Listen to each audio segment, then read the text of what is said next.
Elbette ki bizler din görevlileri olarak camilerde, Kur'an kurslarında eğitimin devam etmesini isteriz ama malum pandemi şartları bazı şeylerden fedakarlık yapmayı zorunlu kılıyor.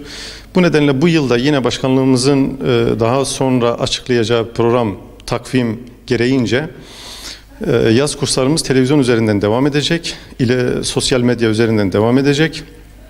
Ama burada tabii bizlere ve ailelere çok önemli bir şey düşüyor. Çok önemli bir konu var, husus var. O da şudur ki ebeveynlerin bu konuda hassasiyet göstermesi lazım. Yani sadece okul eğitimiyle alakalı değil, aynı zamanda Kur'an kurs eğitimiyle alakalı da hassasiyet göstermeleri lazım. Çocukların eğitimini mümkün mertebe teşvik edecek, onları yönlendirecek ve onları motive edecek bir takım çaba içerisine girmeleri lazım.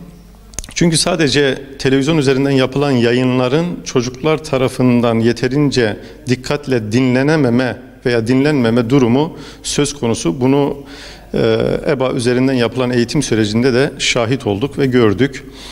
O nedenle bu başkanlığımızın yapacağı yayınlardan verim elde edebilmemiz için kardeşlerimizin, ailelerimizin mutlaka bu işe ehemmiyet vermesi gerekmekte. Biz de tabii müftülükler olarak bilinçlendirme noktasında elimizden geleni yapacağız. Şartların uygun hale gelmesi için gerekli tertibatları alacağız.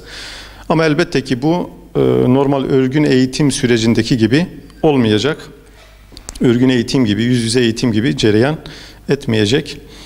Ve tekrardan ifade ediyorum, ailelerimizin bu noktada gerekli hassasiyeti göstermeleri lazım. Çocuklarımızın en azından kulak dolgunluğu oluşması için, yani televizyondan dinlerken, Kur'an-ı Kerim'in okunuşunu, tecvid kaidelerini dinlerken kulak dolgunluğunun oluşması için gerekli ihtimamı göstermelerini talep ediyoruz.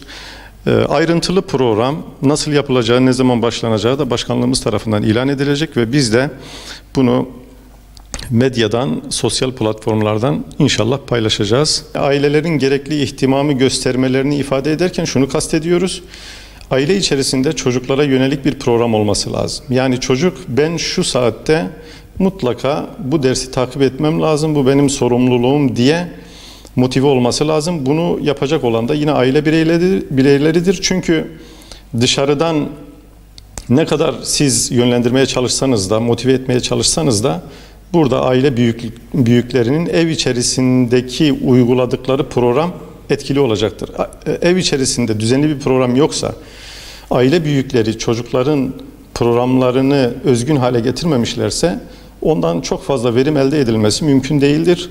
Eğer verim elde etmek istiyorsak mutlaka onu bir programa bağlamamız lazım ve takip etmemiz lazım. Yani gerekirse biz de biliyorsak Kur'an-ı Kerim okumayı ya da onunla ilgili eğitimimiz varsa biz de ne yapacağız? Çocuklarımızı gerektiğinde dinleyeceğiz. Ekstra program da yapabiliriz.